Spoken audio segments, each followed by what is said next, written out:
Oke, assalamualaikum warahmatullahi wabarakatuh. Selamat siang, para sahabat Natalmon. Sekarang kita ada di podcast cornernya Natalmon di Gading Serpong, Ruko Pisa Grande, M11 Gading Serpong. Nah, di sini eh, kali ini kita kedatangan teman sahabat yang kebetulan yang teman berbagi ketemu di banyak kecil yang Qatar. gak kecil. Ternyata teman kecilnya Bimbi, terus ketemu di Qatar ya.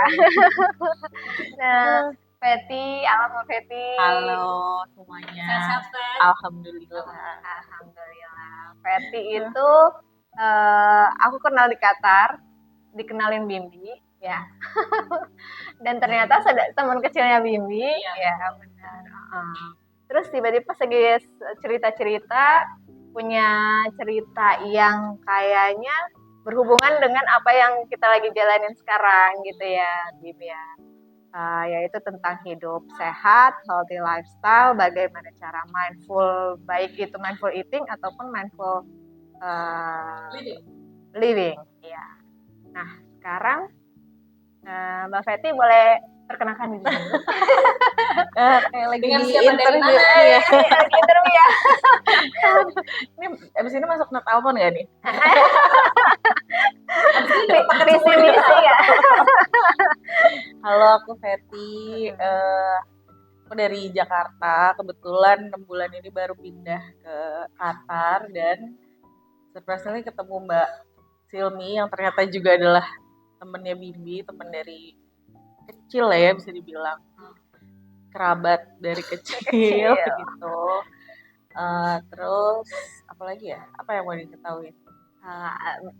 Ibu dari anak. Oh ya, aku ibu dari satu anak. Alhamdulillah baru satu lah ya, baru satu. Anakku perempuan, umurnya 6 tahun. Sebelumnya aktivitasnya apa? Sekarang karena baru pindah ke Qatar, jadi ya kesibukannya jadi ibu aja, jadi ibu dan syukur. Ibu aja plus ya. Ibu aja. Iya.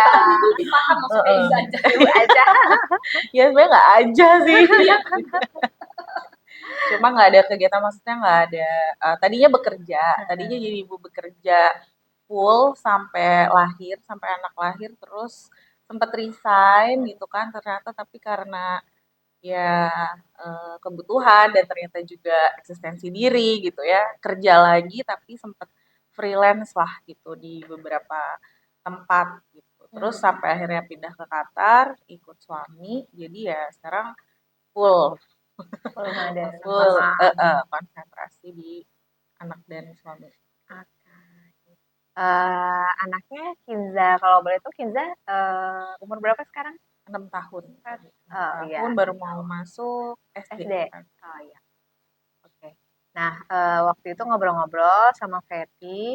Feti ini apa namanya? Salah satu salah satu mami yang mewakili mungkin mami-mami di luar sana atau wanita-wanita di luar sana yang ternyata untuk perjalanan untuk memiliki anak itu tidak se-smooth itu, tidak semudah itu, dan Feti merupakan salah satu yang berhasil melalui itu, alhamdulillah tanpa bisa dikatakan tanpa ini ya, tanpa bayi tabung atau segala macam gitu, hanya natural proses gitu. Nah, jadi kita tuh dari cerita-cerita Feti tuh menarik menurut kita untuk di-share ke banyak kaum wanita yang mungkin masih galau, atau kan masalah kehamilan tuh sensitif banget ya buat wanita gitu. Itu is the point that itu lebih ke arah harga diri sih ya. Jadi kadang-kadang wanita-wanita yang berjuang di luar sana mungkin emang setertutup itu untuk terbuka apa permasalahannya, apa either background penyakitnya atau background keluarganya atau background psikologisnya gitu. Jadi ya kayak cuma sendiri-sendiri aja di luar sana, dan kita pengen siapa tahu kamu yang memiliki pet yang sama, yang mungkin serupa, itu bisa terbuka hatinya untuk iya mungkin aku juga seperti itu, aku juga worth it untuk menjalani ini, mencoba untuk menjalani ini, walaupun walau alam ya tetap Allah yang berkehendak dan Allah yang punya rencana gitu ya. Ya. Gimana, Bib? Iya benar banget. Jadi ya diharapkan sebenarnya kita sharing kayak gini bukan karena bikin kamu terguncang. Mengingat masa lalu. Pengen support apa ya, buat support teman-teman yang lain. Barangkali mereka juga bingung gitu. Ini gue mesti ngapain lagi sih? Ya kan Iya, kadang-kadang benar. kalau kita dalam masalah itu kita tertutup ya. Tertutup. Udah nyoba A I U E O ternyata ternyata aku belum mencoba semuanya mungkin. Yang kedua, ternyata A I U E O tuh harus disertai apa ya kan kita nggak tahu. Benar. Jangan-jangan yang kita kerjain ya cuma dikerjain doang tapi nggak ada apa ya. Yang esensinya justru terlewat gitu. Atau cuma dipikirin, aduh, aku ternyata seperti ini gitu Iya, kan. Aku sudah berlarut-larut meratapi. Solusi, ya, meratapi doang. Benar. Aku rasa penting sih buat di-share ya. Iya, Journey-nya.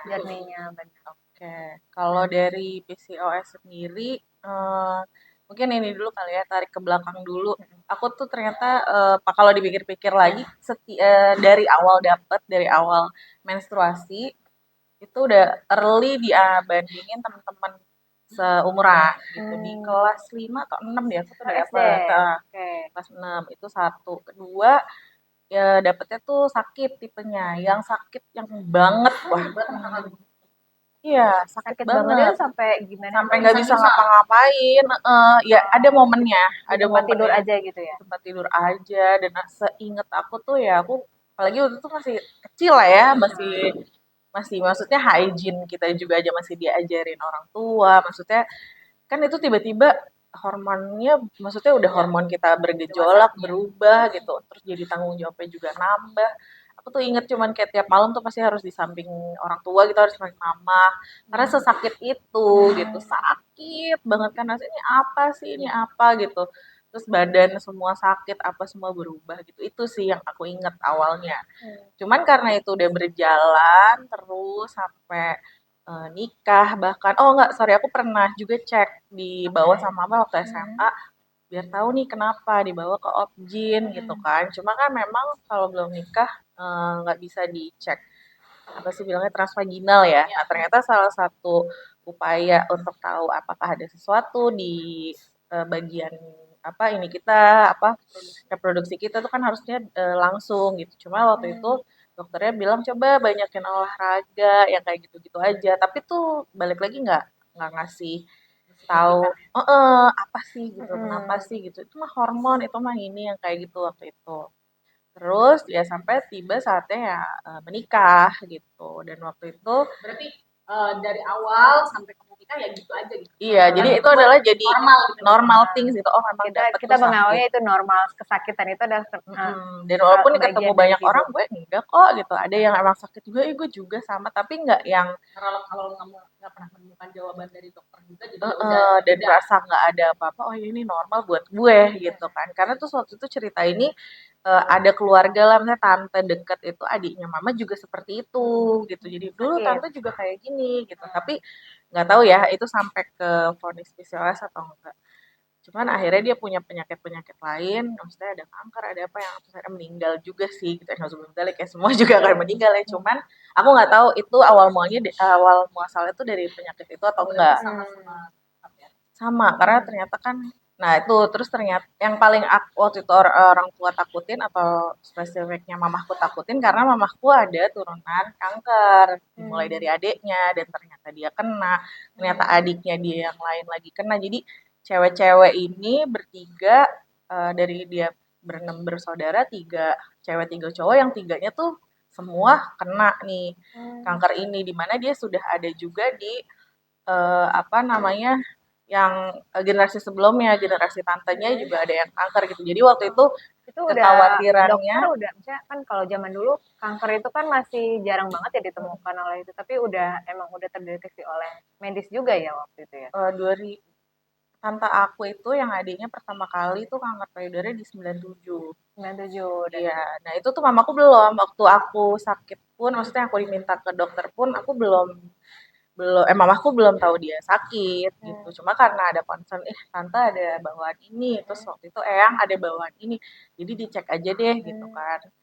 Terus udah, terus habis itu apa namanya ya pokoknya belum belum ngeh lah, cuma karena kekhawatiran Iya. yang kita nggak tahu aja. Karena kan terus aku ngeluh dulu kan di umur-umur gitu kan kayak kenapa sih mah, kenapa aku sakit gitu, kenapa Iya. aku gini gitu. Waktu itu aku SMA, ya udah tapi sekali aja karena waktu itu juga aku ingetnya kayak takut nih ke dokter pakai baju SMA ke RSPI, ke Objin RSPI yang semuanya isi orang hamil, iya gitu kan. Ini kan pergi sama mama gitu Berarti ini untuk jadi cek sebuah aja. resistensi tersendiri ya, maksud aku ya Bener buat sih. ya kan buat yang kita yang masih muda gitu. Buat yang masih muda juga ya mau ke sana ya pertama Langsung kamu di ngelimit bawah sama diri. orang tua. Kan Iya. belum tentu juga teman-teman yang lain ada support seperti itu dari Iya. orang tuanya atau orang tuanya punya concern atau ya kan kayak gitu kan belum tentu juga. Terus yang kedua kita sendiri juga kayak tensi amat gitu ya. Misalkan ke Ngapain gitu, Iya, ngapain ke Objin gitu kan. Nah terus pokoknya aku juga tadi lupa ya, long story short tuh pas nikah inilah jadi akhirnya lebih kayak kenapa ya gitu, karena ya sebelum nikah cuman calon suami waktu itu cuma tahu kalau aku dapet itu sakit, udah gitu aja. Terus akhirnya alhamdulillah sebenarnya di awal pernikahan tuh sempat langsung hamil, Oh iya. cuman keguguran. Nah dari situ Kehamilan berapa bulan itu kan? kalau hamilnya di 4 bulan nikah, kandungannya tuh harusnya di 12 minggu. Jadi aku sempat 3 bulan ngerasain ya simptom-simptom si kehamilan Oh, itu. berarti masih muda banget ya. Udah dua tiga kali ke dokter lah untuk apa namanya check up dan segala macam. Cuman tiba-tiba ada pendarahan. Nah di pendarahan itu dari yang sedikit terus jadi banyak. Pas ke dokter ya dia sudah harusnya 12 minggu umurnya, janinnya, tapi ukurannya tuh 9 dan detak jantungnya yang tadinya ada jadi nggak ada gitu. Tadinya udah sempat ada kan kalau dari kecil pun udah berdenyut lah ya, oh dia hidup gitu kan. Nah ini udah hilang gitu. Jadi di hari itu pun kayaknya nggak tahu ya kayak udah nggak ada. Terus aku sempat ke dokter lain gitu.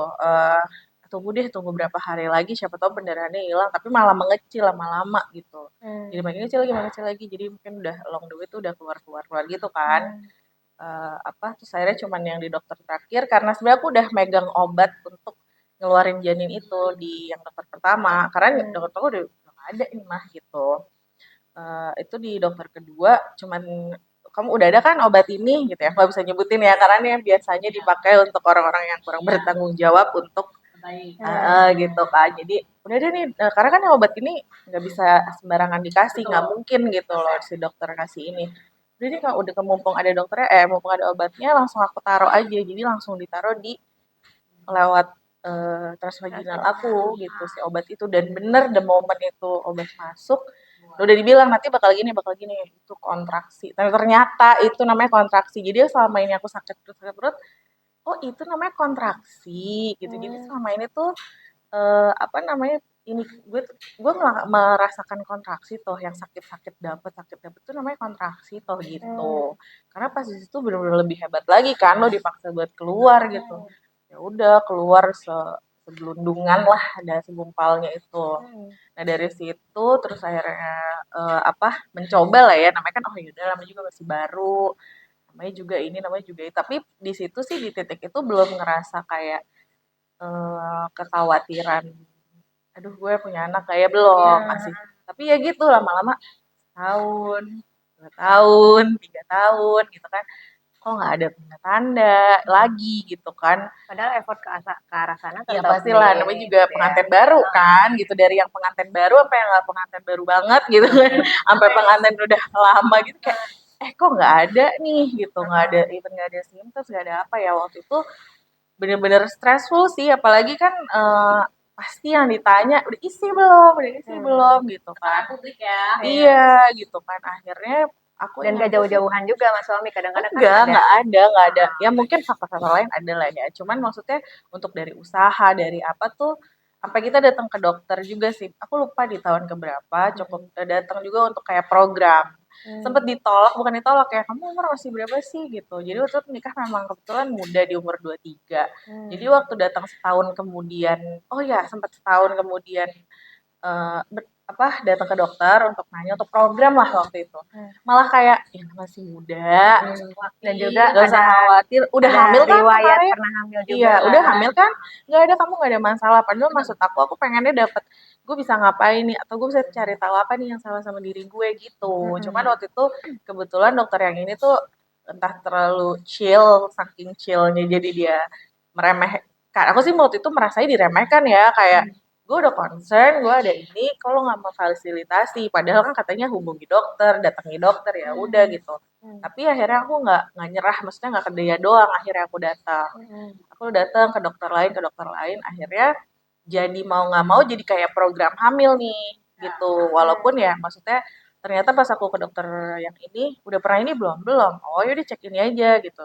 Ternyata nggak cuman cuma sampai situ gitu. Jadi kalau ke dokter yang kesekian tuh udah pernah suntik HCG belum? Jadi kita tuh disuntikin cairan di apa namanya uterus kita supaya ini paten atau enggak gitu loh. Pasti teman-teman yang udah pernah ada di journey anak ini tuh pasti pernah lah ada satu dua pasti diiniin lah satu dua dokter pasti akan nanya udah pernah cek HCG belum gitu. Jadi disuntikin untuk tahu coba kita tuh paten atau enggak gitu. Jadi tuh si jalannya itu masuk atau enggak gitu. Udah terus di Mungkin ada situ yang belum tahu kali ya HCG oh itu. iya, jadi tuh prosesnya adalah kita em, apa disuntikin cairan dingin untuk tahu apa ya dia tuh kayak jalurnya tuh bisa dilewati atau enggak jangan-jangan mungkin selama ini ada yang penyumbatan sehingga si sel spermanya bisa bisa masuk. gitu kan. Iya, aku juga lupa detailnya ya.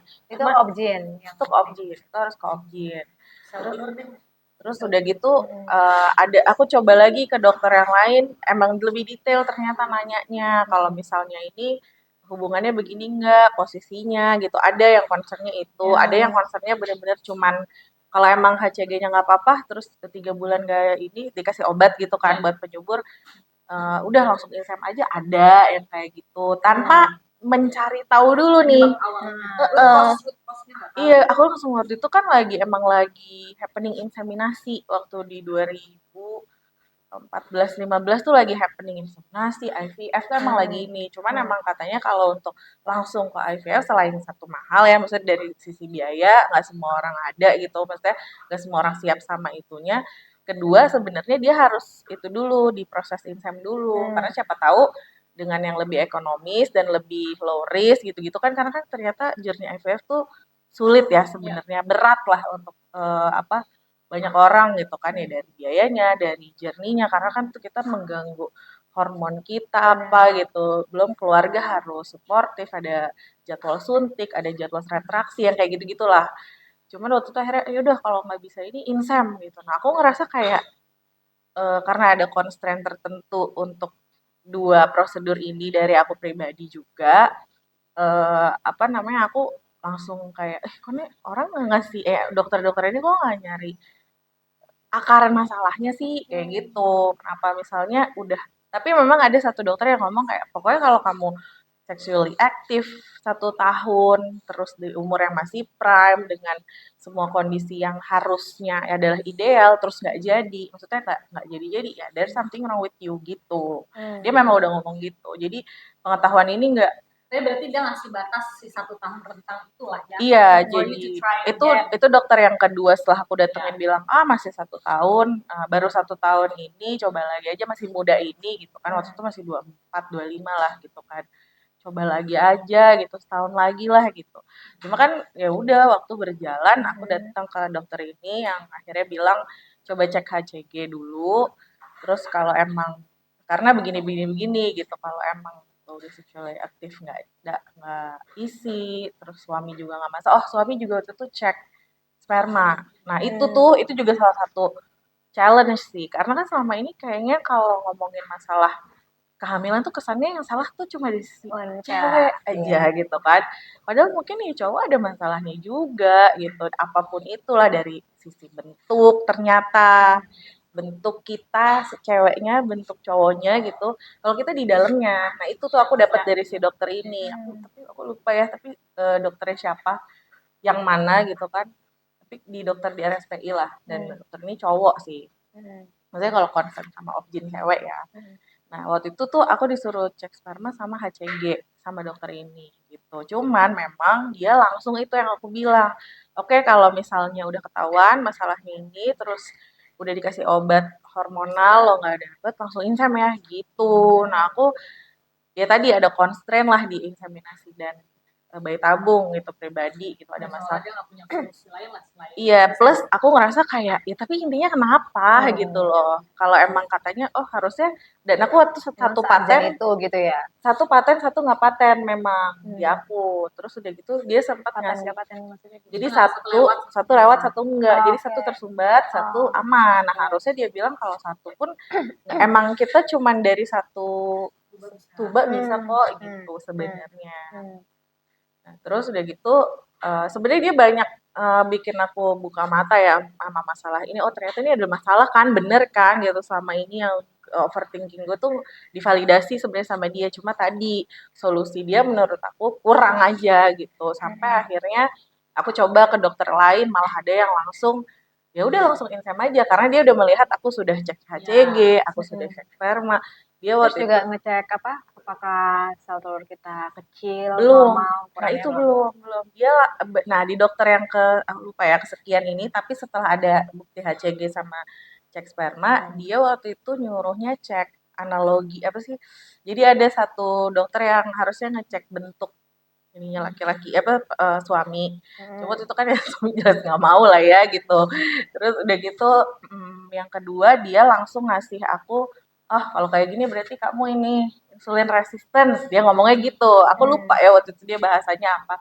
Tapi Dari aku indikator langsung apa tuh? aku ditanya ada keluarga diabetes gak? Gitu. Nah itu yang aku nggak dapet di dokter sebelumnya. Tapi dia langsung ngelingin ke Karena aku diabetes tuh udah karena 3 tahun, aku cerita ininya aku kan, backgroundnya.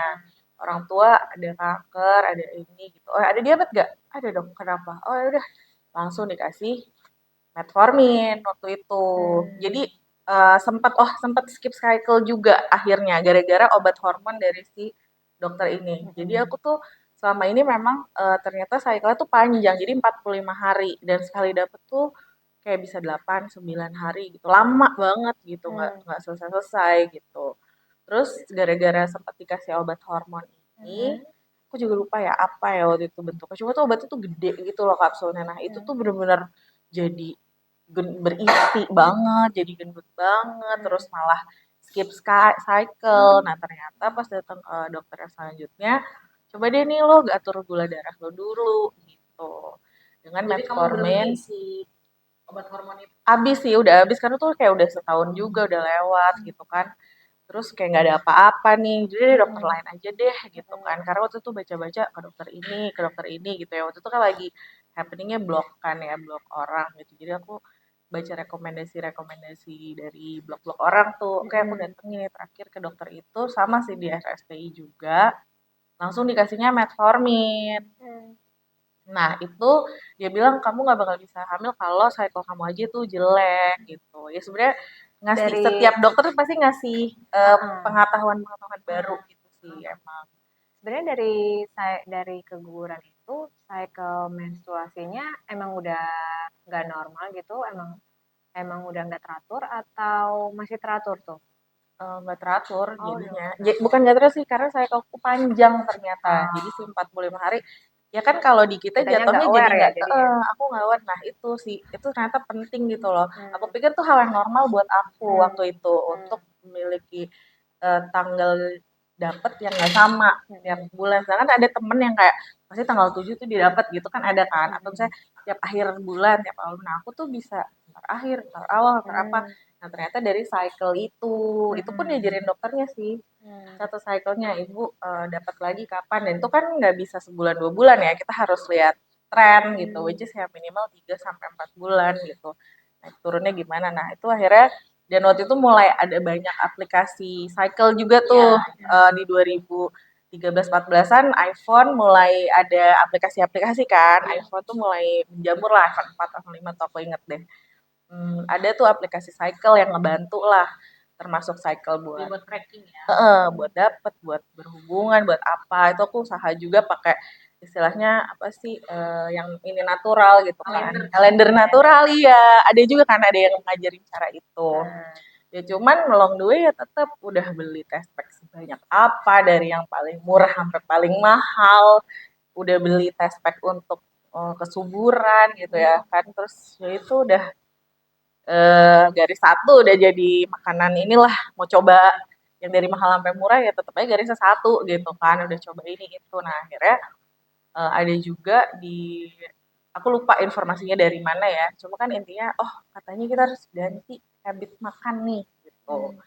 Terus dan align sama si dokternya ini bilang karena waktu itu tiba-tiba dari yang nikah gitu masih segede masih kurus gitu tiba-tiba berisi banget gitu si obat hormon ini dan keterusan kayaknya gitu. Jadi coba deh turunin berat badan. Udah cuman disuruh turut kalau belum turut berat badan jangan kesini dulu. Jadi kayak, hah? Jadi datang tuh cuma dikasih metformin sama suruh turunin berat badan tanpa dikasih tahu kenapa gitu loh, kenapa. Terus kalau gue efeknya resistensi apa insulin tuh gitu. apa, masalahnya tuh apa gitu. Itu akhirnya aku cari-cari sendiri sih awalnya.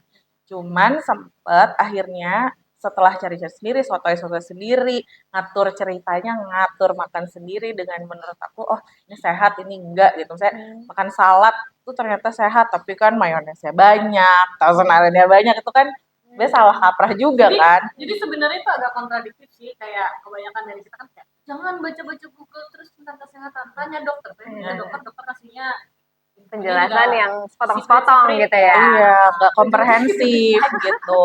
Nah, akhirnya aku berusaha sendiri tuh dengan ya udah coba ini, coba itu, belum lagi pijet ini, pijet itu gitu kan. Sampai akhirnya aku olahraga waktu itu, olahraga yang maksudnya nge-gym sama suami. Terus aku dapat, bukan dapat ternyata istihazoh, apa pendarahan terus menerus dan itu bukan dapat ternyata. Jadi aku flek gitu ya. bukan flek, Darah, jadi darah. dapet gitu, Keluar aja. keluar aja terus. Jadi aku pikir oh dapet nih. Jadi setelah sempet kayak nggak dapet 2 bulan, aku dapet tuh akhirnya. Nah itu tuh nggak berhenti berhenti Tapi selama sakit Sebulan. enggak, justru enggak. Jadi justru enggak. Jadi beda, ternyata beda. Nah aku tuh datang ke karena waktu itu udah kayak, aduh ke dokter ini, dokter itu sama aja nih. Maksudnya udah yang mahal, udah di rumah sakit yang kata orang bagus, apa segala macam sama aja. Aku iseng aja ke klinik deket rumah. Kliniknya juga nggak klinik apa khusus kehamilan enggak ya, klinik yang kebetulan ada objinnya gitu. Aku ketemu sama satu dokter ini cewek, dokternya kayak cantik banget tapi maaf banget aku lupa namanya siapa jujur. Waktu aku datang aku kasih tahu ini, kayaknya kamu ini deh lagi pendarahan apa, akhirnya dijelasin si pendarahan ini gitu kan. Dan itu memang ternyata beda, maksudnya kalau darah mens tuh maksudnya berbau, ada bau tertentu baru iron, dia bilang. Kok dijelasin itu pendarahan itu tuh sebenarnya penumpukan apalah, aku lupa detailnya. Terus akhirnya kamu datang lagi ya ke saya kalau pendarahan ini selesai. Jadi aku tetap sama dikasihnya metformin sama apa aku lupa. Jadi dia harus minum obatnya tuh di jam yang sama gitu loh. Dan ada harinya. Pasti yang pernah terapi metformin sama obat ini, aku lupa yang satu lagi namanya obatnya apa. Sampai ada tempelannya gitu loh Senin, Kamis, Selasa. Karena bener-bener nggak boleh skip, nggak boleh lupa juga, nggak boleh telat. Karena kalau nggak harus ulang lagi, harus ulang lagi. Dia bilang coba minum 2 obat ini, berhenti nggak nih pendarahan kamu, terus 3 bulan ya, gitu. Saya kasih obat 3 bulan, tapi 3 bulan kamu datang lagi ya, gitu. Udah tuh pas akhirnya aku datang lagi, tuh akhirnya aku dapat yang beneran dapat nih, karena tadinya kita berhentiin si itu dulu kan, si pendarahannya dulu yang ternyata tuh bukan darah head gitu, darah ya tadi darah sisa-sisa apalah aku nggak ngerti. Terus akhirnya dia bilang kan kalau udah 2 cycle dan kamu lagi dapet, kamu datang ke saya. Dia bilang gitu. Jadi hari kedua kamu dapet, bilang karena kebetulan dia tuh cukup ngantri nih dokternya. Kamu bilang sama ininya ya, sama admin depan ya, saya harus datang hari itu gitu. Pokoknya kamu harus datang di hari kedua kamu dapet ya gitu. Setelah minum obat ini, ya udah aku menurut aja tanpa tahu apa awalnya. Tiba-tiba lagi dapet heavy banget dong di hari kedua. Coba buka channelnya transvaginal. Hah dok gitu, cek transvaginal nih saya lagi deres kayak gini. Iya coba buka gitu. Dokternya cewek sih kebetulan, jadi kayak coba ayo dicek gitu. Nah ternyata lagi dapet tuh di dicek. Oh ya sebelumnya pas aku yang nggak dapet ternyata bukan itu, aku udah dicek USG, udah. Jadi sebelum dan sesudah tuh dilakukan tuh si cek USG itu. Cuman yang ini transvaginal lagi dapet gitu. Aku kayak kaget kan gitu. Nah iya bener nih berarti ini saya. Jadi di awal pun dia nggak bilang diagnosa dia apa. Karena dia belum validasi.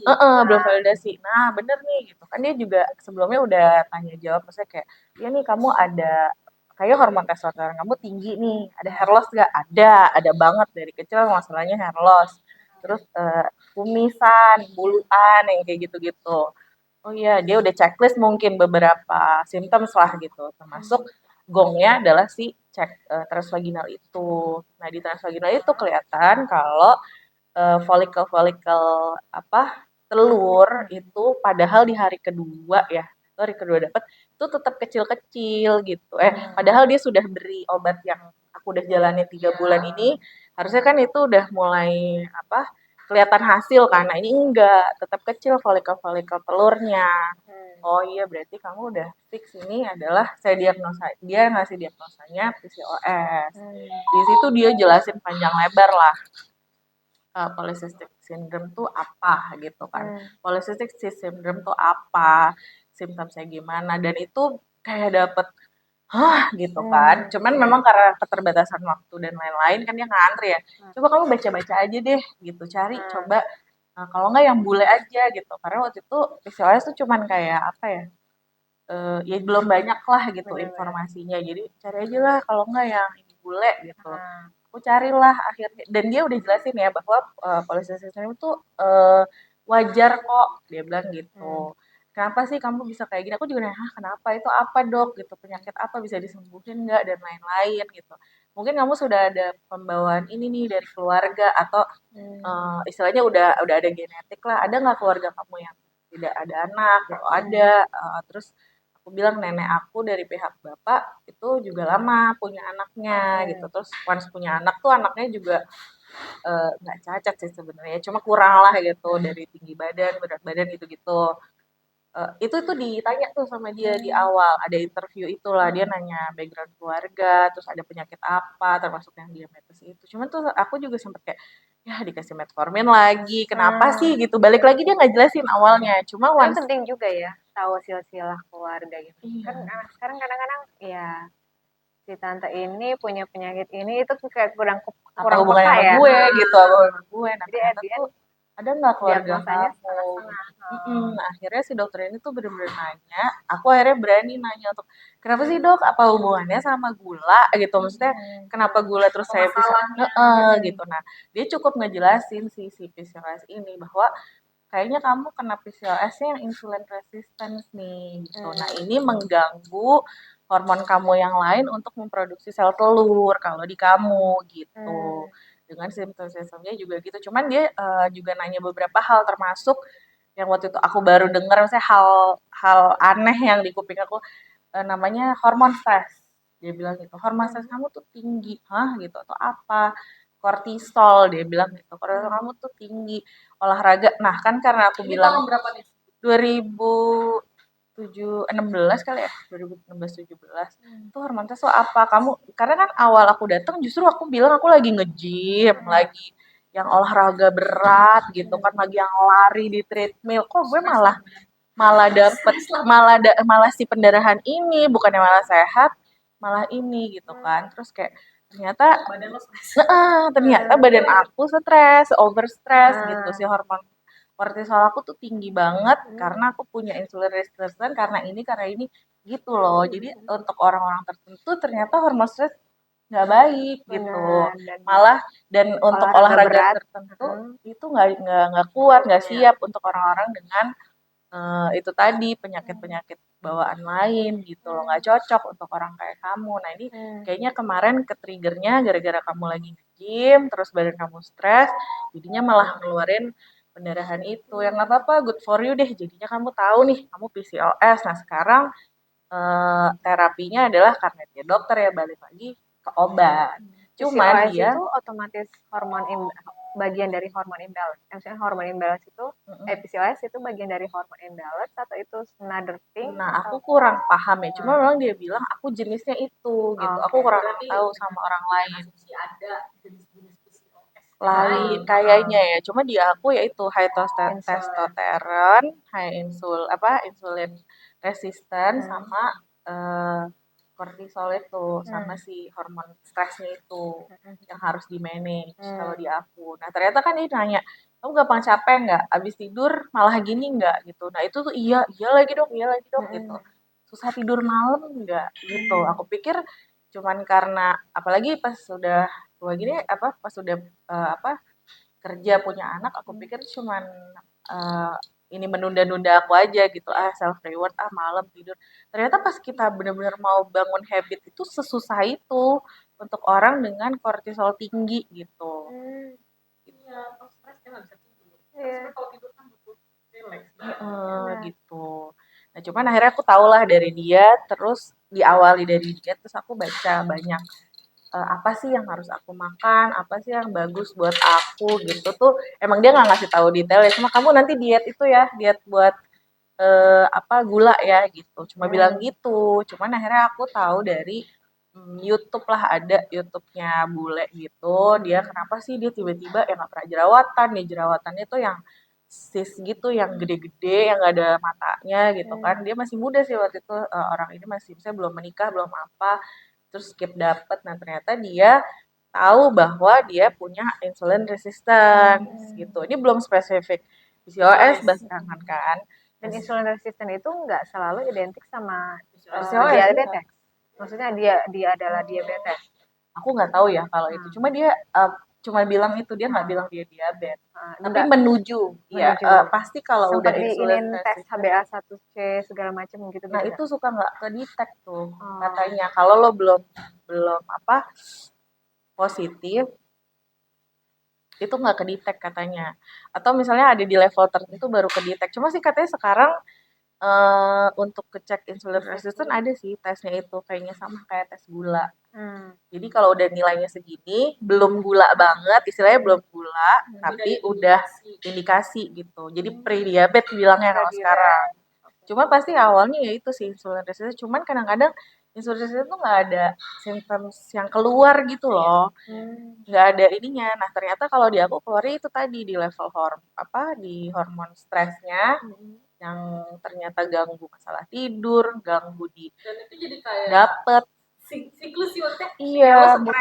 stres, lo stres nggak bisa tidur, lo nggak bisa tidur, gula lo juga naik kayak gitu loh. Ya, iya kan lo jadi stres lagi. gitu-gitu lagi nah aku belajar itu pelan-pelan akhirnya bisa ngelingin ini semua ya bertahun-tahun sih maksudnya sampai kayak aku coba ini deh karena ternyata oh cuma olahraga doang nggak cukup kalau nggak jaga makan gitu itu juga setelah ketemu itu 2015 2016 kan aku baru kayak oh ya sadar gitu di 2017-an lah ya itulah pas akhirnya aku bisa berhasil hamil natural dan udah di level pasrah gitu karena ternyata gaya hidup yang aku pikir dulu oh makan gado-gado tuh sehat gitu kan ternyata nggak bisa nih gue makan tempe ya makan kacang ya makan itu untuk orang dengan PCOS kayak aku gitu aku tuh nggak bisa makan ininya harusnya nah itu akhirnya si dokter itu kan emang bilang suruh iniin diet gula jadi aku carinya si insulin resistant ini pas aku dapet bahwa untuk yang masalah ini adalah cari makanan dengan low glycemic index itu ternyata kan bukan masalah gulanya aja gitu loh ternyata lo nggak makan gula pun dari makanan yang lo makan Kosa pun gula. iya gitu loh Pati pun gula jagung itu yang kan di setiap itu aku pasti ininya jagung kan nah, ternyata jagung itu gula gitu kan bener-bener yang bikin spike ininya tuh gitu dan makanya badannya stres terus badannya in fight mode terus yang kayak gitu Tapi harus ngeberesin gula-gula yang nggak bisa kamu olah gitu ternyata dan itu pun aku juga udah ngobrol sama orang, baca-baca IG orang. Saya Instagram tuh makin di sini kan makin banyak orang yang mau Edukatif ya. mau ngasih edukasi yang gratis gitu kan.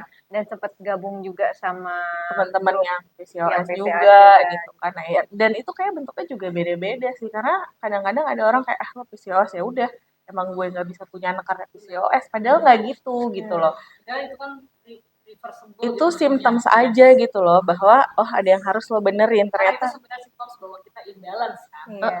Tapi ada loh Ada caranya kita buat lo masih bisa melakukan usaha apa gitu ya, nggak cuma selain pasrah. minum metformin, lo ada loh cara natural nih untuk ngebenerin badan lo dulu nih biar siap lah untuk waktu itu kan tujuannya kehamilan ya gitu. Untuk kehamilan natural bisa kok gitu. Nah ya aku karena oke deh coba gitu kan ya udah jadinya di titik itu sih aku lebih ke nyarinya bukan sehat apa-apa self aware dulu gitu. Jadi perubahan mindset dulu sih. Hmm. Karena ternyata nggak semua makanan bisa buat aku gitu. Terus sampai akhirnya ketemu itu masih baru Screening satu-satu gitu ya. dia sebenarnya ngasih mana yang paling tinggi, mana yang paling rendah gitu. Karena kan kayak buah pun Listnya ya. gue suka makan buah, tapi ternyata dia cuma suka buah yang manis-manis. Oh. Melon, mangga, semangka yang which is tuh sebenarnya gulanya sangat tinggi gitu kan. Ya ternyata ya gitu dan itu aku nemunya pelan-pelan menerima itu pun aku pelan-pelan ya karena kan udah sukanya gitu istilahnya kita harus rubah cuman memang yang bikin aku lebih mudah saat itu karena aku punya orang tua yang sakit semenjak orang tua sakit itu memang kayak Indomie sorry jadi sebutin ini maksudnya ini instan terus yang apa fast food itu jadi udah mulai inilah berkurang lah gitu nggak kayak harus makan ini pasti ada remnya lah jadi ada remnya lah aduh Udah mama biasa tuh disiplin ngerem ya.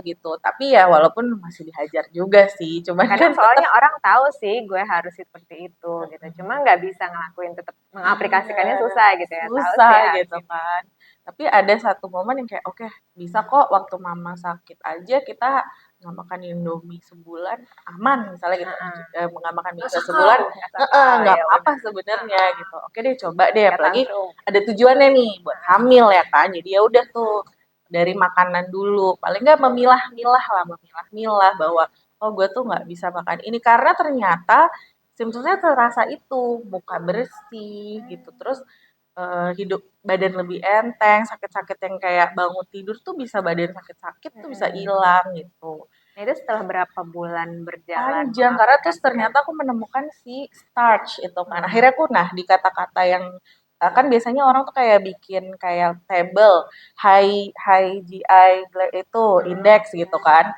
nah terus yang paling dia kasih note adalah jangan makan yang starchy things gitu oh starchy itu apa aja di makanan whole food tuh juga ternyata ada starch kan misalnya pati-pati itu tadi ya si gandum ternyata starch si siapa namanya eh jagung tadi ternyata starch. Nah, gandum ternyata ya. Baru sadar bahwa oh gluten nih baru masuk nih ke gluten. Tadinya aku ngerasa ya udah nggak apa-apa. Maksudnya itu nggak gue ambil karena ininya doang awalnya. Oh karena manis. Cuman karena manis bukan karena dia glutennya. Kalau mie masih boleh dong. Iya, kan nggak manis gitu. Kirimin Nah, gulanya. ternyata si starch eating ini juga bisa bikin gula darah naik gitu. Nah, itu pelan-pelan sih pengetahuan itu.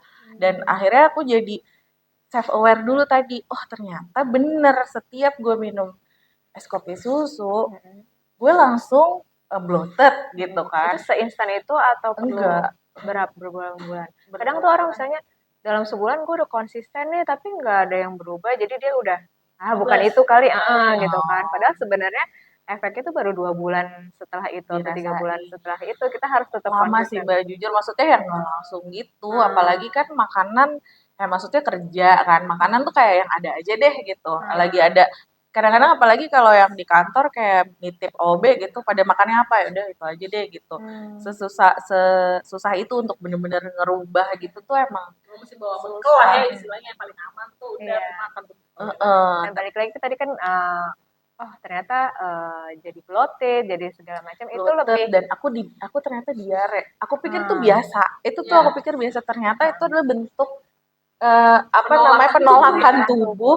setiap makan yang mie-an atau minum yang dairy terlalu banyak, itu tuh pasti aku keluarnya di diare sama bloated itu gitu. Dan aku pikir ya karena dari dulu gendut gitu ya, maksudnya berisi, aku pikir oh ini adalah bagian dari gue gaining weight gitu. Nah ternyata enggak, itu namanya bloated gitu. Itu tuh lama sampai akhirnya ada di satu momen, aduh kok dia aku mau hamil nih gitu kan. Terus apa namanya? Karena aku tahu ada pengetahuan si low cortisol, akhirnya oke apa ya yang olahraganya enggak nyoyo dan tapi badan gerak, tapi itu nah kebetulan kantor aku tuh ada kolam berenangnya. Jadi gue coba berenang deh gitu. Soalnya menurut aku lebih low impact lah saat itu gitu. Dulu tuh belum ada tuh kayak Chloe Ting atau siapa yang oh ini yang high impact, ini low impact tuh belum banyak lah yang ngajarin kayak gitu. Jadi waktu itu jalan keluarku cuma berenang. Nah kebetulan lagi kantor aku tuh deket Ragunan dan teman-teman aku suka lari pagi. Aku juga deh ikut, tapi aku jalan aja kayak gitu. Tapi terus maksudnya continue kayak lebih dari 30 menit dan santai, harus santai. Tapi tuh terus kayak seminggu di awal dalam seminggu tuh pasti aku ada jalan, ada berenang. Sambil saat itu yaitu self aware sama makanan. Pokoknya gue nggak mungkin, maksudnya kayak gue suka banget ini, suka banget roti gitu kan. Nggak mungkin nggak makan itu istilahnya saat itu. Tapi aku mencoba in moderation, in moderation. Terus mengganti sih. Mengurangi gitu ya. Bener, sama mengganti. Karena waktu itu lagi juga happening gula aren, jadi ya udah ganti si gula-gula ini, gula pasir ya terutama ke gula-gula itu deh pengganti dulu. Iya maksudnya namanya juga usaha ya, pengen gitu. Pelan-pelan gitu istilahnya. Oke ganti deh kalau emang mau ini gulanya aren. Waktu itu belum ada susu oatmeal, apa almond milk mulai deh kayaknya. Cuman belum oatmeal, apa di kafe-kafe tuh ada oatmeal belum deh kayaknya. Belum banyak gitu. Cuma kan waktu itu ya udah mau minum kopi susu boleh, tapi ya udah aku tahu nih karena kalau aku kebanyakan badan aku akan kayak gini, sedangkan gue udah goals pengen hamil saat itu. Terus ya udah aku menjalani itu dengan udah deh pasrah, yang penting kalau emang dapat kurus dapat sehatnya alhamdulillah, dan itu kelihatan lah di badan lebih lean, lebih ya kurus ya waktu itu karena kan orang biasanya lihat aku gimana kalau inian ya apa namanya kecilan ya, kita sendiri pakai baju kedodoran apa segala Ngerasa macam, ya. muka lebih bersih lebih apa, dan ternyata along the way alhamdulillah malah hamil gitu. Tapi ya itu tadi emang self awareness itu lama sih Mbak gitu. Apalagi nggak ada hasilnya ya. Maksudnya untuk orang yang tadinya melakukan apa untuk apa, ketika nggak ada hasilnya kan kayak mana Benar. nih nggak ada gitu. Sampai kapan nih gue harus begini gitu ya. Itu emang tersiksa banget sampai akhirnya aku udah pasrah. Oke deh, gue menjalaninya akhirnya demi bukan demi siapa-siapa, demi gue aja deh gitu. Toh ternyata orang ngelihat perubahannya dari sisi oh lebih kecilan, muka lebih bersihan karena kan aku selalu jerawatan kan, apalagi mau dapet tuh orang belum sembuh aja nih udah mau dapet lagi nih. Kan ada yang kata orang-orang tuh siklus kenapa cewek tuh apa namanya sensi mulu ya, karena kadang-kadang di moon cycle dia tuh dia emang normal tuh cuma di 2-3 hari dalam sebulan gitu kan, badannya udah harus bersiap lagi buat berdatang bulan lagi yang kayak gitu kan. Nah itu Sedangkan beban emosi masih banyak ya. gitu. Nah sedangkan ini Jangan bener. selain cycle-nya. Nah ternyata tuh hilang gitu dengan yang aku pikir itu, oh hilang nih, bisa lo gue nggak jerawatan gitu loh, bisa lo kalau pas waktunya dapet gue nggak separah itu. Itu akhirnya tuh sadar gitu karena orang lain balik lagi Notice orang lain ya. sih, dan itu kan sampai orang lain notice tuh lama gitu loh. Kita aja nggak mengiyakan kan, maksudnya kita aja nggak sadar Tahun ada gitu. ya lumayan kali ya, tapi ya memang nggak yang intens selalu olahraga. Pokoknya gue itu kayak zaman sekarang kayak selalu ke gym atau apa enggak. Cuman aku berusaha, oke gue belum olahraga nih minggu ini, gue ini deh gitu. Oke gue udah banyak makan ini, gue ini deh gitu. Dan itu waktu itu nggak ada niat untuk, maksudnya hamil ya udah, nggak ya udah karena Nggak berekspektasi lebih gitu ya. karena udah dibilangin kan, karena PCOS ya bener-bener ini banget naik turun gitu. Tapi menurut gue karena itulah lu jadi bisa lebih konsisten sih, itu tadi kayak lu bilang kalau lo punya tujuan juga dengan tercapai ya udah, sama aja kan kayak orang diet kurus agak kurus-kurus gitu kan, udah bosen, udah deh nggak usah, nggak berguna nih gitu. Kalau misalkan emang niatnya buat apa ya, kesehatan lo sendiri gitu kan, apalagi udah ketahuan ternotis juga gitu kan, apa badan ramping, Wajah bersih, bersih. manfaatnya gitu kan. Jadi emang lo Ada reward benar, ada dokternya reward lah. kan, jadi lebih konsisten gitu loh, emang Iya. buat gue kok gitu Iya. kan, bukan buat yang Siapa-siapa. goals yang lain gitu, yang bukan belum tercapai kebetulan. Iya benar, bukan buat supaya mertua atau siapapun bilang oke gue bisa melahirkan nih, bisa hamil, bukan gitu gitu. Kalau boleh jujur sih nggak mungkin nggak ada ya, harapan itu tuh selalu ada. Cuma lebih di kayak ya udah nggak usah ngoyo lagi deh gitu, atau nggak usah jadinya kayak Berekspektasi Nggak usah lebih gitu. jadi tekanan kan. nggak usah jadi tekan, ya udah kalau mau ya udah Allah mau kasihnya kapan serah, karena itu udah masuk tahun ke 4,5 tahun lah, mau ke 5, udah masuk pernikahan ke udah deh kayaknya kita seneng kok kayak gini gitu ya, tapi kalau lokasi ya udah gitu. Dan itu gemeter sih waktu tahu apa namanya, garis 2 beneran gak nih, prank gak nih gitu, nggak pernah, tapi nggak pernah, itu nggak pernah terjadi. Ya udah pas akhirnya belum berani nih ke dokter dan lain-lain, oke deh, terusin deh cara ini gitu, maksudnya oke nggak makan ini nggak makan itu, dengan makanan yang waktu itu kita belum nyebutnya bukan UPH ya, nggak makan apa sih, ultra processed food kan belum terlalu belum familiar ya, oke deh nggak makan gitu ya. pokoknya aku nggak makan frozen iya aku gitu, oke deh diterusin aja gitu. Ya udah ternyata aku baru cek sholat tuh sebenarnya di bulan ketiga, tapi di bulan waktu itu telat aku udah langsung tes pack, cuman aku nggak berani saking setakut itu ke dokter juga kan. Oke deh bulan ketiga gue sampai bulan Tapi tiap ketiga bulan tes pack terus tuh. iya Mantap, oh nggak ada makin bener nggak? masih ada tambah, oke gue jaga nih makan gue supaya dia nggak, ya karena kan ada riwayat keguguran kan, jadi kayak Tapi activity kamu juga berubah kok.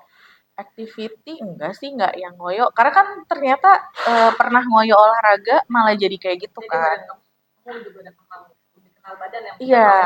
capek. Mungkin untuk orang yang denial jadi kayak tuh kan gue olahraga malah kayak gini kan gitu, cuman kalau di aku oke gue bisanya kayak gini, makanya aku cari jalan keluar apa nih olahraga yang aku nggak apa low impact tapi aku tetap bisa gerak, Iya, yaitu iya si benar. berenang itu. Kadang-kadang orang-orang misalnya enggak, aku udah olahraga masih begitu-begitu aja gitu. Jadi istilahnya menjudge bahwa semua olahraga itu nggak akan works di dia gitu kan. Atau olahraga berapa lama gitu, kesebentaran.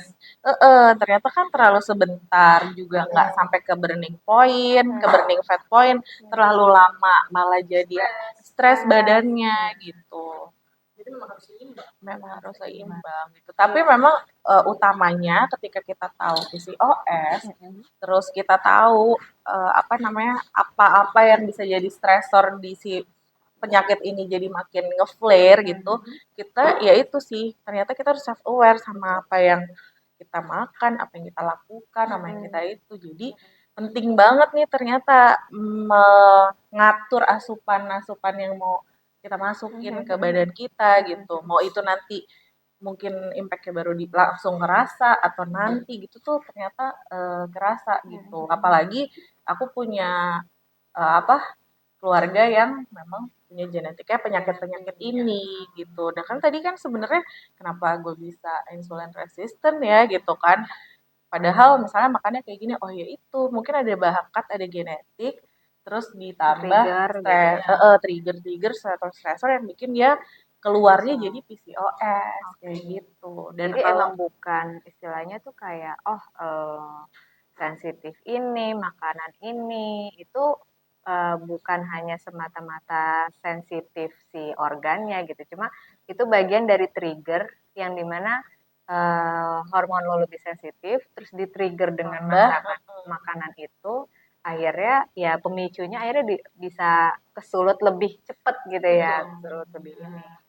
Ya aku jadi notice yang tadi kan ini PCOS bukan dokter bilang kok ini penyakit apa sih barang apa sih gitu.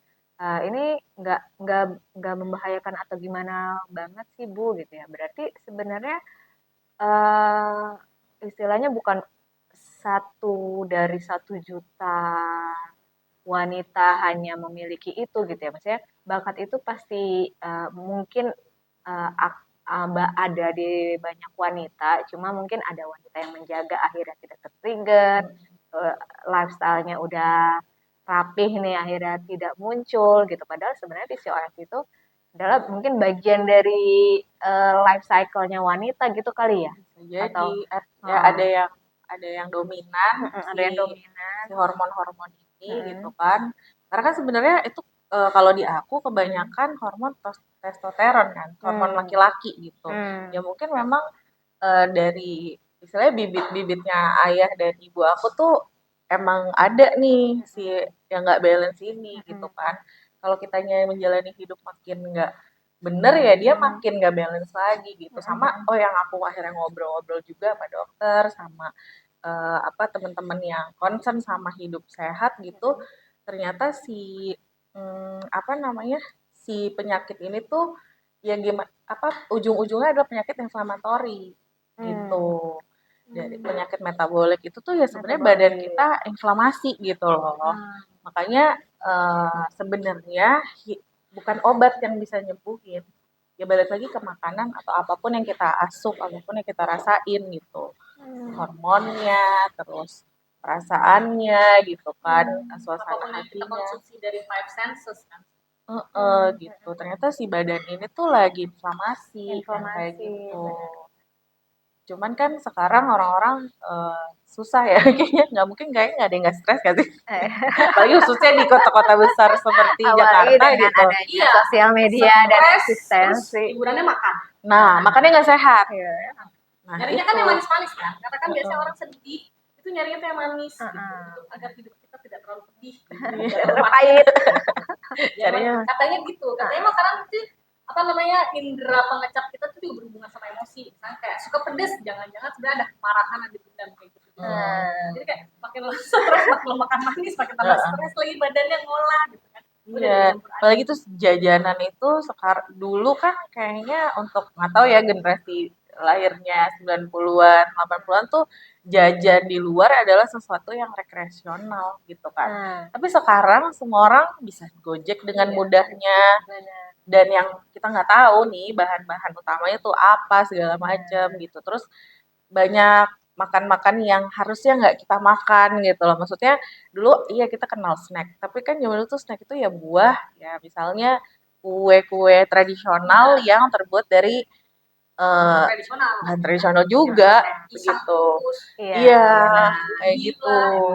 Dari singkong, dari apa gitu kan. Apalagi di Indonesia gitu yang udah punya ininya macam-macam. Nah, sekarang kita lebih kenalnya jajan tuh ya gitu artificial food, ultra processed food yang kayak gitu dan itu terus-terusan yang tadinya nature-nya manusianya nerima itu adalah sebagai sesuatu yang kadang-kadang ini jadi the way of living lo makan memberikan badan lo gitu itu juga kayaknya yang memicu semakin banyak orang yang akhirnya keluar nih simptom-simptom metabolik atau inflammatory disease gitu itu tuh itu gitu Hormon karena hormon-hormon yang dihasilkan itu ya berasal dari makanan itu akhirnya ke habit, behavior anak-anak segala macam bahkan misalnya apa para remaja bagaimana behavior mereka makan dari terlihat kecil juga itu kan juga makanya bagian banyak dari apa yang mereka makan gitu kan salah satunya dengan ya tersedianya banyak sudah semakin banyak tersedianya makanan-makanan yang sudah nggak natural lagi gitu yang tadinya cuma untuk selingan sekarang jadi ini kewajiban dan bagian dari hidup gitu hari-hari ya benar. Oke. Nah, aku waktu itu sebenarnya aku punya tim gitu ya. Dia declare PCO. Sebenarnya PCO sama PCOS, Mbak Fetty sempat ini nggak sih aware? Itu tuh sebenarnya suatu yang beda atau suatu yang sama gitu? Atau soalnya dia sempat nanya kan, sempat searching-searching gitu, PCO itu adalah kanker gitu kanker rahim gitu. Tapi kalau PCOS itu bagian dari hormon yang tidak terkelola dengan baik di tubuh kita gitu. Nah itu Ada nggak sih Mbak Fet pernah menemukan Pengetahuan nih ya. Aku pengetahuan? jujur nggak tahu sih karena aku Nah, untuk tahu yang ada di diri aku aja hmm, juga menggali dari banyak ini kan dari informasi banyak gitu loh sumber informasinya. Kalau khusus ada nggak sih PCO aja hmm, gitu hmm, di hmm, website aku kurang tahu sih. hmm. Karena aku ngelihatnya kan makin banyak ya generasi muda itu yang susah hamil gitu. Nah, itu apakah sebenarnya memang eh, bagian dari mereka tidak bisa mengontrol emosi mereka, akhirnya hormonnya seperti itu, atau sebenarnya memang gara-gara semua makanan yang tersedia itu membuat inflamasi-inflamasi di dalam tubuh mereka gitu ya. Eh, Kira-kira menurut Mbak Fetty itu apa sih yang bisa mereka lakukan gitu para wanita di luar sana yang ingin atau sedang berjuang atau istilahnya uh, punya kendala tidak terlalu smooth untuk mendapatkan momongan itu apa sih yang harus pertama kali yang harus dilakukan oleh dia, mindset apa yang harus dimiliki oleh Ya seorang kalau dari aku yang ngejalanin sih ini dulu ya kiris dulu gitu. Kita tuh hmm, harus lebih banyak tanya gitu, kenapa hmm, sih kayak gini, kenapa jangan nerima aja gitu. Kalau waktu itu mungkin aku karena triggernya adalah ada goals tadi buat hmm, hamil gitu kan, hmm, ya aku pengen tahu salah sakit apa sih gue gitu, ini tuh hmm, apa sih gitu. Terus gue harus ngapain, karena kan kalau dokter ke dokter tuh ya itu tadi, pasti jalannya kalau dibilang PCOS, kesannya udah cuma satu jalan, metformin gitu. hmm, Maksudnya obat gula gitu, pasti yang dikasih itu. Sampai ada jokesnya kenapa sih sakitnya di itu tapi lo dikasih obat gula ya karena itu adalah hmm. penyakit gula untuk uterus gitu dibilangnya kayak Nah, ada gula di ada uterus lo gitu padahal tuh salah kaprah banget gitu ternyata kan oh karena yang nggak dikasih tahu sama dokter itu kan oh karena gula itu mempengaruhi ya itulah tadi perjalanan panjang aku juga akhirnya mengetahui masalah itu gitu karena hmm, waktu aku awal dikasih tahu oh datangnya kalau udah kurus ya gitu kan hmm. ya sebagai wanita harga diri aku kayak "Kok gitu sih nah Nah, Kamu tapi body shaming. iya nah ternyata yang akhirnya aku tahu pas aku melahirkan itu banyak banget temen-temen aku yang kamak kayak gue juga lagi fat, gue juga oh, dibilang dan mereka baru PCOS aware gitu. gitu ya. Gue Oh, itu kenapa sih? Gue harus hmm, ngapain? Dan surprisingly, yang ngomong ke aku kayak ada 5-6 orang, yang empatnya tuh kurus badannya jadi gitu. PCOS pun nggak Jadi tuh bukan semata-mata. karena lo obesity, karena kan ternyata oh, ada satu ini yang apa sih namanya stigma kayak oh PCOS tuh karena lo obesity gitu. Hmm, Ternyata enggak, PCOS tuh bisa terjadi juga sama yang kurus gitu loh, sama yang Di diabetes juga ada kok yang kurus iya maksudnya. banyak. betul gitu. Karena kan kayak waktu itu ah gila nih jadi gara-gara gue gendut nih. Lah kan gue juga gara-gara makan obat hormon keterusan sih emang gitu Hmm, kan. Gara-gara waktu itu juga makan obat hormon juga nih gue kayak gini gitu kan. Terus ya gitulah. Jadi jangan denial, jangan terima aja sih. Lebih ke cari tahu supaya kita bisa self aware itu tadi. Dan kalau kita udah bisa baca signal-signal dari tubuh gitu atau misalnya diri kita sendiri deh nggak usah dari orang lain gitu kan emang susah sih kadang-kadang kan kayaknya kita lebih mudah ngejudge orang ngelihat orang dibanding ngeliat diri sendiri nah si keingin tahuan ini jadi ya dan self aware ini jadi bisa lebih ngaca aja sih oh hmm, ternyata aku terlalu banyak di begininya oh aku ternyata nggak cocok tadi untuk olahraga berat oh ternyata aku nggak cocok loh makan yang gado-gado aja yang aku pikir sehat aja tuh ternyata nggak cocok buat kerjaan aku yang kayak gitu dan di Feti juga keluarga eh, terutama suami gitu kooperatif juga untuk menemani along journey-nya itu kebetulan gitu ya. suami aku sangat makan bersih orangnya ini aja Eh, akhir-akhir ini aja eh, jebol jadi Kadang sampai dia denial itu kan kita jadi malah ke bawah arus gitu ya. Kita mau ke sini justru dia the biggest supporter karena dia yang kamu jangan makan kebanyakan makan ini kamu yang ini gitu dia polisi hmm, aku banget gitu jadi waktu aku tuh kan gitu aku datang ke dokter terus ternyata masalahnya adalah di salah satunya adalah makanan dia udah kayak tuh kan kalau aku Nostalgia, yang ngomong nostalgia. kalau aku yang ngomong nggak denger kan gitu nah, karena ya dia mungkin lihat akhirnya lihat habit aku kan akhirnya berumah tangga hidup serumah oh kamu di rumah tuh makannya gini. Mungkin kan dulu waktu deket kan ya makannya yang baik-baik yang ini. Oh, Tahu pantesan. dong. Pantesan gimana badan Sopan ya, kamu? makanya masih sopan ya. Iya, terus pantesan nggak selesai-selesai nih si insulin Insulin. kamu tinggi terus. Ya. Kamu nggak pernah berhenti makan gitu. Makannya dikit tapi ngemil Yes. terus gitu. Itu tuh ternyata juga masalah Yes. kan. Ya iya ngambil kan cuman almond apa iya tapi kan badan kamu nggak selesai. Nah kebetulan dia memang concern sama kesehatan sih. Jadi gym juga dia yang ngajarin, terus posture bener atau enggak makanan, ngitung kalori, ngitung protein tuh dia gitu dari suami. Nah, itu juga salah satu poin penting sih, not penting bahwa kalau misalnya dalam pernikahan untuk mendapatkan anak itu nggak semerta-merta ya udah gue pokoknya melakukan kewajiban gue sebagai suami gitu kan apa sih namanya melakukan hubungan sama istri terus ya udah lu pokoknya urus sendiri gitu nggak juga seperti itu gitu karena support either itu mental ataupun eksistensi di situ pun itu sangat berpengaruh gitu ya dari Kalau suami. suami ya, mungkin aku nggak akan sampai di level yang juga waktu itu gue mau ngerem gitu. Kalau suami aku makannya ngaco juga sih gitu. Kita ya Karena aku harus ke bawa bawah bekelin arus. dia waktu itu dan aku nggak mau masak 2 kali. Nah, dan suami aku tuh tipe yang semua makanan harus yang self made kan, maksudnya dibuat dari rumah. Dan waktu itu tuh di saat yang kita lagi hidup sehat itu ya bener-bener dari makan pagi, snack jam 10, jadi teratur gitu.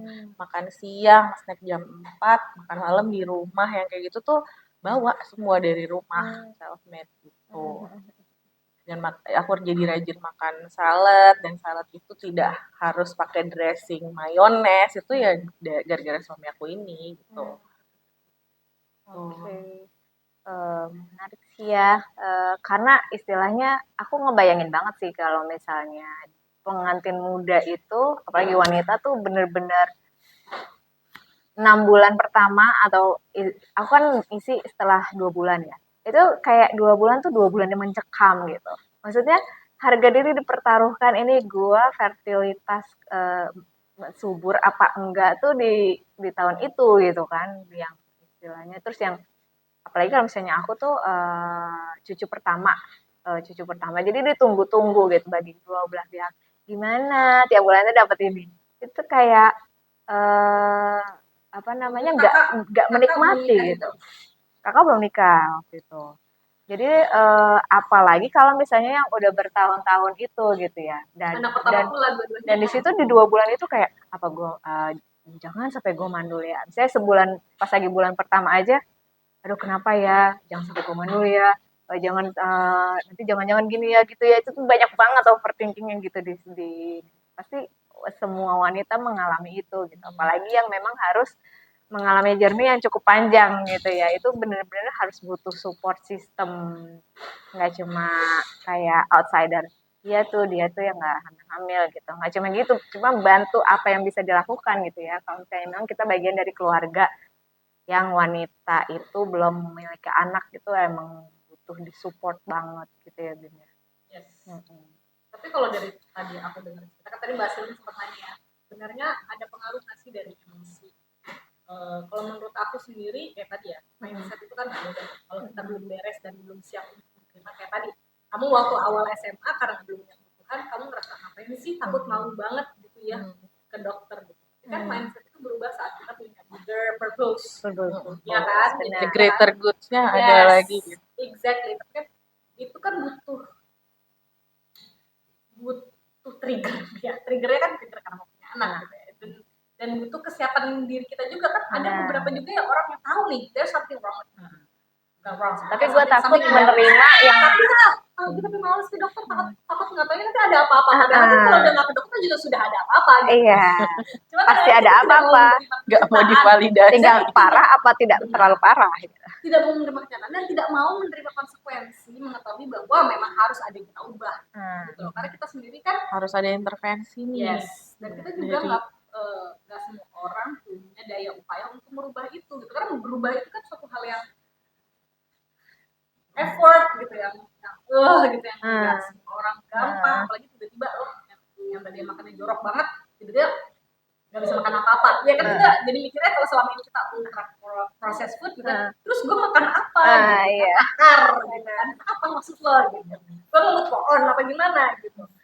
Jadi emang itu tadi sih menurut gue emang emosi dalam kata kitanya sendiri harus siap kali ya, siap yang menerima. Oke, gue sakit ini, gue gini, gue harus berubah gitu. Tapi nggak sih? Dan Karena gue kalau harus misalkan- siap menerima apapun Iya, apa dan menjalani statement itu. dan Iya, karena menurut gue itu kan part of your self respect gitu. Tapi nggak sih, kalau lo nggak respect diri lo sendiri, how can you change it? Gimana lo bisa konsisten buat? Ya, karena gue sayang sama diri gue mau diri gue sehat, and I do this. benar. Dan kebanyakan orang, apalagi wanita, lebih istilahnya tuh lebih baik menghindari daripada menghadapi itu, walaupun itu avoidance gitu, walaupun itu tuh nggak enak gitu untuk dilakukan atau nggak enak untuk dipikirin, atau ternyata gue di declare bahwa gue punya penyakit apa, itu lebih baik mendingan gue nggak tahu deh gitu, mendingan gue nggak ini. Cewek kan lebih itu ya. Karena sebenarnya itu tadi ya yang membentuk kita kan bukan cuma orang tua kita somehow, ada society juga gitu. Yang tadi lo bilang, kenapa sih kok kayak tekanan di perempuan aja? Itu kan sebenarnya how society build us kayak gitu kan. Yang enggak semuanya benar juga gitu. Itu kayak false belief, padahal it's not your fault gitu kan. Cuma kan kita dengan narasi-narasi sosial yang sudah ditanamkan gitu ya, kayaknya justru lo merasa bersalah. Kalau lo tidak merasa bersalah, lo tidak enak. Iya. Bahkan buat orang-orang yang sekarang memilih ya, sekarang banyak orang juga yang memilih kayak gue mau child free. Iya, gue child free. Itu juga jadi permasalahan kayak gitu kan. Lo kenapa tidak mensyukuri sih bisa punya anak tapi lo malah memilih tidak misalkan? Ya so what? Gitu maksud gue apa ya? Kalau memang banyak ngomong juga gitu untuk perempuan ya, terutama ya di negara 62 ini. Negara 62 ini. Jadi ya emosi itu emang mesti diberesin sih. Kayak lo berdamai, ya udah ini pilihan gue. Pilihan gue untuk berusaha untuk punya anak dan pilihan gue untuk berusaha ya sampai aja gue sama aja. Nah, aku jadi tertarik yang pas lagi gabung sama grupnya PCOS. Itu ada nggak sih kayak istilahnya energi yang terbawa akhirnya? Iya ya, gue harus kayak gini ya. Terus kayak ada teman ngaruh nggak sih? Aku tuh sebenarnya datang ke situ bukan cari, ya pasti cari teman, cuman apa namanya, lebih ke pengen tahu informasi tentang PCOS-nya ini sih. Jadi jujur nggak yang, dan itu nggak yang support kayak, karena ketika dia sembuh, bukan sembuh ya, dia justru nggak bisa sembuh kan. Cuman kan waktu itu karena kebetulan goals di PCOS ini adalah hamil gitu, jadi ya udah mulai tuh ketika yang lain kayak lulus gitu bisa hamil. Oh ternyata mereka bisa kok gitu ya. Jadi udah sampai tips and trick, tips and trick gimana? Ternyata dengan berjalan kayak gini kamu bisa kok kayak aku gitu. Cuman jadinya terus juga nggak terlalu hopeless gitu ya. Jadi ada jadi nggak hopeless. Bisa kok, insya Allah bisa kok, bisa gitu, ada motivasi gitu aja sih, gitu. Jadinya jadi motivasi. Cuman memang setelah terus akhirnya ada yang lulus gitu, emang jadi nggak sama lagi. Jadinya kadang-kadang mereka nggak involve lagi atau apa. Cuman paling enggak untuk kita yang belum nih, untuk yang belum tuh jadi kemarin lo gimana jadinya gitu, apa sih yang worse, apa yang enggak. Cuman itu akhirnya kan kejadian sama aku ya, waktu akhirnya temen aku banyak yang come up mereka ada PCOS, kayak jadinya apa Fat gitu, yang bikin lo berhasil gitu kan. Menurut aku formulanya nanti satu sama orang lain tuh gak akan sama gitu, tapi memang ada kok caranya, naturally lo bisa melakukan ini. Dan itu tadi balik lagi, lo tuh PCOS jenis apa gitu, karena ada yang di temen aku tuh dia cuma di apa ya kalau nggak salah high cortisol aja gitu, sedangkan dia anaknya olahraga banget, anak basket apa segala macam, atlet banget, paling atlet banget gitu kan gitu. Terus walaupun sudah terlatih tapi tetap aja ya bisa high cortisol bagi para atlet yang memang sudah terlatih gitu ya. Gitu. Terus kayak emang ada yang bentuknya tuh ada yang cowok tomboy lah, kita udah tahu dari dia tuh tomboy banget gitu. Oh ternyata tuh gara-gara si PCOS itu, si high testosterone itu, ya kayak gitu. Dan aku nggak bisa ke semua orang tuh nggak bisa yang aduh ini worst di gue belum tentu worst di lo sih, tapi guideline itu akhirnya kalau kita mau mendalami harusnya tiap orang ini jadinya oh gue kayaknya ini deh gitu akhirnya sadar ya aku pun juga kan trial and error gitu kan tuh tapi orang jadi tadi self aware sih mbak self aware ya. karena kan mau aku udah dikasih apa namanya formula yang sama oke makannya ini harus begini harus begitu tapi keadaan dia Jadi mental belajar mengenal dia mengenal gitu. diri masing-masing. Minimal itu sih Iya. gitu. Karena kan terus kayak misalnya, jangan makan ini jangan makan itu tapi ternyata dia di belakang masih makan itu tuh ya sama aja kan Iya, iya. gitu. Dan juga kan dengan research segala macam istilahnya kita tuh udah dibekali sama pengetahuan oh kalau ini jangan kayak gini, ini karena ini, penyebabnya ini. Jadi kita bisa membatasi diri maksudnya kalau misalnya kalau misalnya kita cuma ke gunung cuma dibekelin kompas itu tuh emang gua harus gimana ya cuma kalau misalnya udah tahu oh ini nanti trekkingnya ada 2 gunung ini terus di gunung ini itu lebih rendah di gunung itu lebih tinggi terus di sini ada apa namanya tuh sumber airnya di sini ada jadi kita udah tahu kita what should I do gitu and that's even terakhirnya itu our choice deh yang mau yang mana di gunung yang mana kita bisa siap gitu kalau misalnya kita ada ilmunya gitu ya dengan banyak memperbanyak ilmu itu kita jadi bisa memperkaya diri dan bisa yakin aja oh gue maunya yang ini gue prefernya yang ini gue kayaknya lebih cocok ini gitu ya instead of gue nggak ngebayangin ini gue sakit apa sih makanya akhirnya bertanya-tanya ke semua dokter gitu ya akhirnya nah itu tuh penting juga sih jadi nggak cuma ya udah tutup mata apa sih tutup mata apa kata dokter ya udah gue jalanin nggak ada tujuan gitu-gitu kita juga harus memperkaya ilmu juga di situ gitu ya di Iya benar. edukasi Karena sebenarnya kan dengan kita punya ilmu pengetahuan ya, kita jadi keyakinan cara kerja tubuh kita gitu kan. Dan tambahan lagi tadi kayak PCOS kan yang kamu tadi join sama komunitas kan dengan ada kecil itu juga menguatkan keyakinan diri kita bahwa oh bisa kok there's way. Kamu juga nggak putus asa dalam berkata kok dia kayak gitu bisa aku gue ngerjainnya dikerjain nggak Kayak bisa. gue udah melakukan hal yang sama Benar. nah itu. Kadang-kadang itu juga bikin orang itu kayak mindset gitu. Iya. Pertama kalau menurut aku pertama lo harus sadar tuh self awareness dan lo harus sadar bahwa semua orang berbeda. Lo harus kenal diri lo sendiri. Gitu kan. Adapun yang lain itu support your belief bahwa lo ya bisa reverse itu gitu bisa apa ya balikin balance tubuh kita tuh begitu cerdas sebenarnya. Kayak tubuh kita tuh menyimpan wisdom yang luar biasa yang kita nggak tahu. Hai jantung, bagaimana kamu bisa memompa darah ke seluruh tubuhku? Ya kan, maksudnya sebelum manusia mengetahui bagaimana caranya kan dia sudah kerjain. Sebenarnya. Bukan kita tahu duluan baru masuk aja berarti gitu ya kan nggak gitu kan? Tubuh kita kan punya wisdom sendiri dia membalance. Ya kan, justru kita jadi belajar gitu. Berfungsi. Gitu. Lu gimana sih fungsi lu? Yang mana sih lu mau ngolahnya? Kan jadi error nih.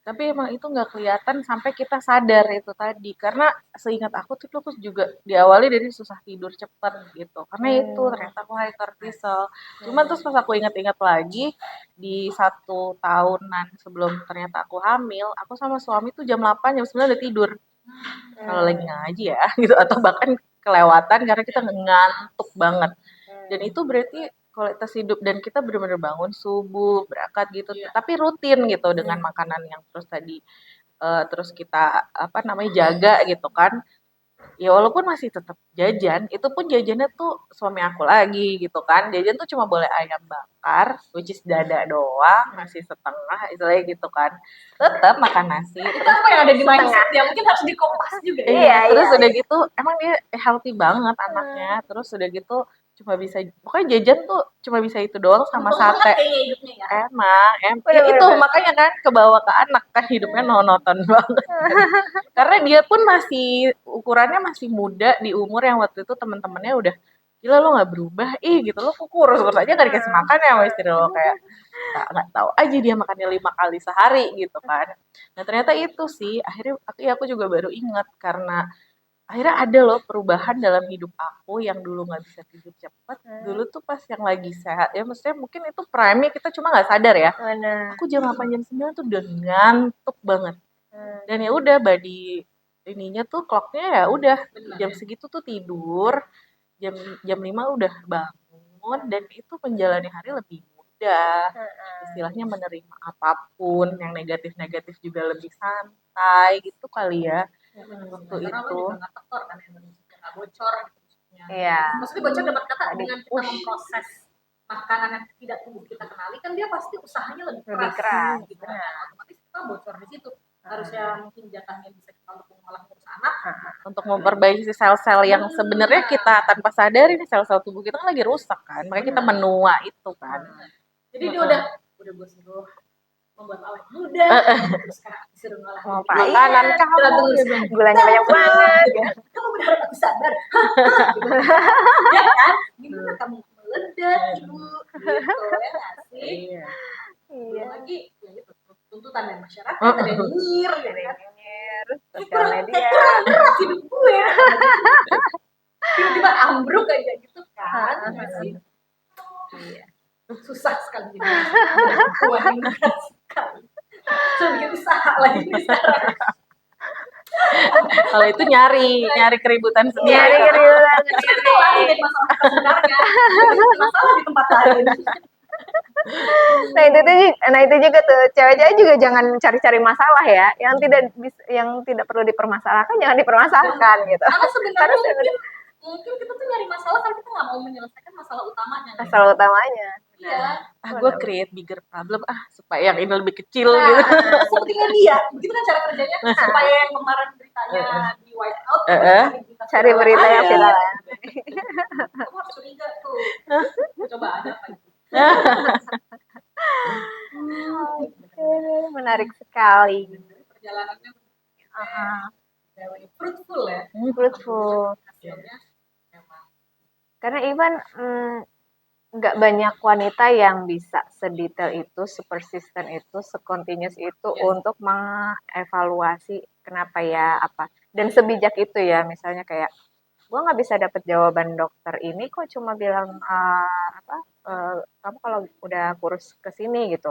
Ada yang udah ya udah emang karena gue gendut kali gitu, cuma itu terus berhenti di tengah jalan, terus misalnya terus mencari tahu apa jawabannya tuh nggak semua wanita dengan dia lagi galau terus harus memikir yang teknis-teknis itu tuh nggak semua wanita bisa struggling itu gitu. Dan itu menurut aku pengalaman seru yang mungkin kalau aku dapet sebelumnya aku akan siap gitu dengan apapun yang terjadi. Misalnya dikodor harus lama nunggunya itu tuh aku udah siap karena oh ternyata ada yang case kayak gini, ada case kayak gini. Pengetahuan itu sebenarnya harus diperluin banget sih ya buat wanita pra remaja supaya yang penting lu tahu dulu ilmunya, nanti lu bisa tahu nih, oh gue kayaknya gini, gue kayaknya di level atas, gue kayaknya di level bawah, gue kayaknya nggak boleh gini, gue harus belok kanan, belok kiri.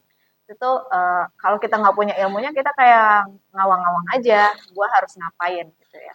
Yang harapannya kan sebenarnya kesalahan kita yang udah jalanin tuh jangan lo ini lagi deh, jangan lo jalanin lagi deh kalau udah tahu gue salah di sini. Kalau bisa ngomong ke younger self kita ya nggak sih, pengen gitu ngomong udah deh dari sekarang nabung misalnya gitu, atau dari sekarang lo nabung makanan sehat gitu, rasanya nanti lo di umur sekian yang kayak gitu Tapi kan kan kadang-kadang orang nggak bisa dikasih tahu kalau belum nggak jalani. Kalau benar, sama ya kayak tadi lo bilang, lo sampai bisa sekarang bisa mengenal diri lo sejauh ini.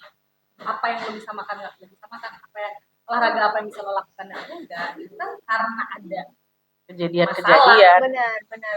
Sama kayak yang kan sekarang lagi heboh cuci ginjal ya, banyak anak-anak cuci ginjal. Itu kan bukan anak-anak yang seumur ini, anak-anak yang belasan tahun gitu. Karena efeknya nggak langsung 5 tahun terus langsung ketemu gitu. Mungkin emang dari 3 tahun mereka pola hidupnya nggak berubah, justru malah anak-anak yang pra remaja yang diketemukan. Dan gue juga ngerasa ya bukan itu untuk penelitian lebih lanjut sih, jangan-jangan saat di kandungan juga ada yang nggak beres di makanan orang tuanya. Betul. Dan Iya. pembentukan organnya juga jadi lebih sensitif misalnya.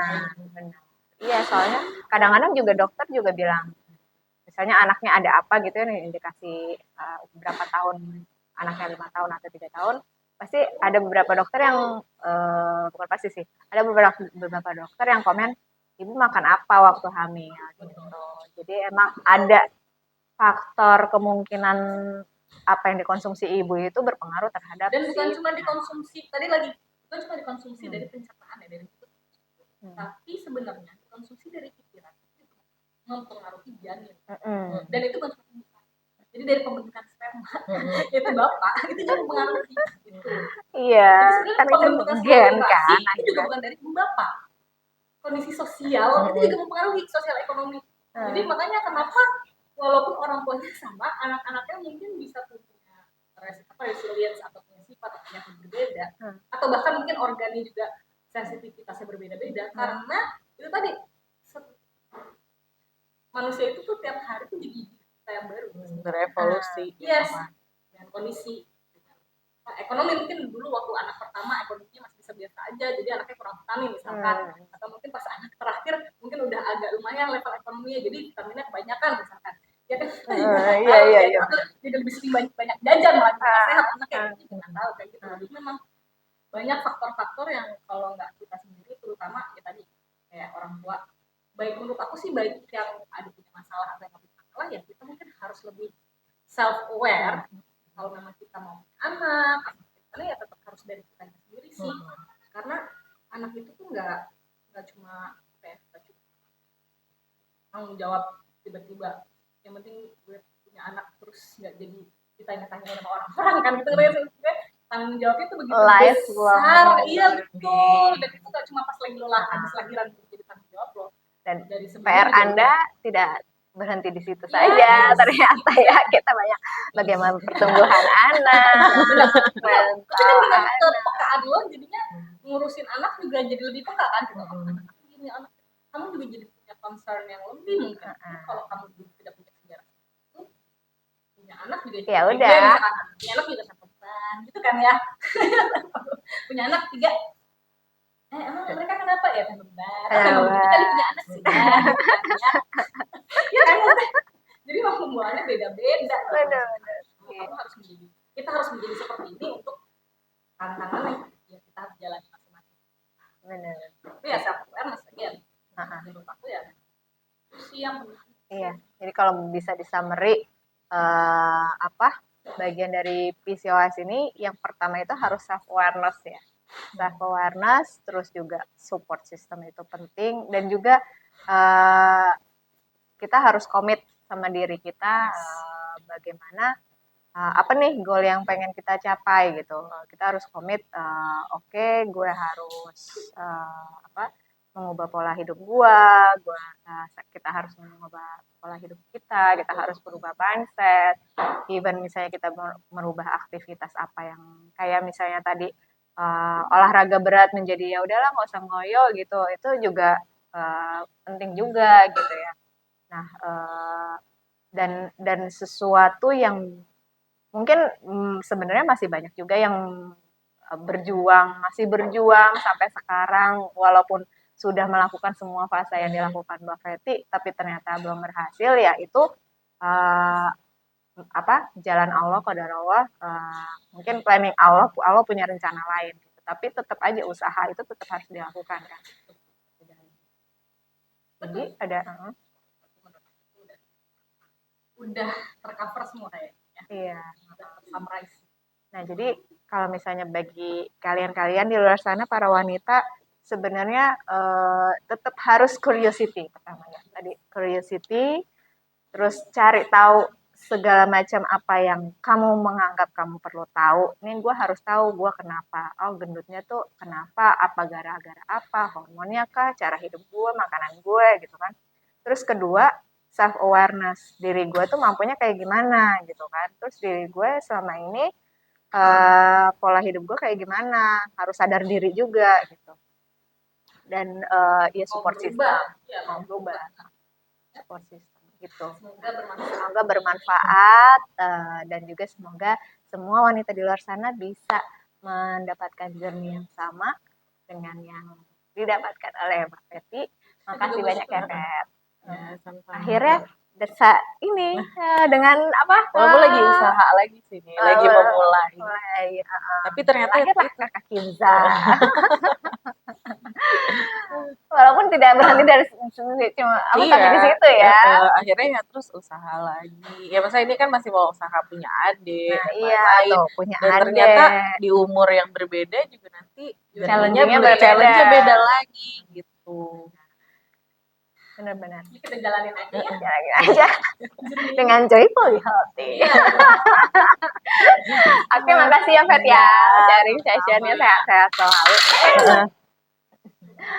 Sehat-sehat selalu, Bibi juga sehat selalu. Nanti kita mudah-mudahan ini bisa ke Qatar ya. Iya benar. Amin. Amin ya.